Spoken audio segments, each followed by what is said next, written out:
Ken, you said something very early on in this interview that really struck me because I had not even considered that there might be a link there between what I openly refer to as the plandemic, and you mentioned child trafficking.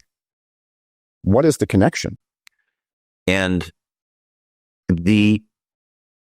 one of the most important aspects of child trafficking is isolation.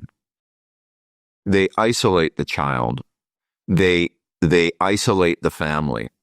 And what happened during COVID, obviously, was a huge issue about isolating people. And it was even more than that. The most important ones, and his estimate, there's 100,000 children that fall into this. He said that there was 100,000 children in Canada that never came back to school after the lockdowns. Now, I did exactly what you just did. I turned my head and went, what? And he explained it. There was more to his explanation than what I'm going to give you. But he essentially said, think about it. You're in grade 12 and it's shut down for 2 years. Did you go back? Or grade 11? Or 10?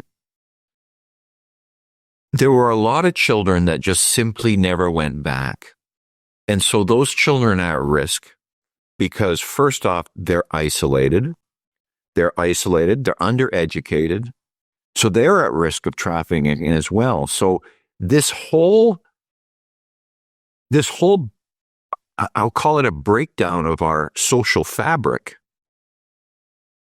The main effect was to isolate children, to essentially set them up for poverty, because the statistics on children that don't graduate high school, as many problems as we have with our educational system overall, the statistics about their future prospects, economic prospects, job prospects, their risk for drugs and the risk for criminality is off the charts. So those, in my opinion, were the fundamental effects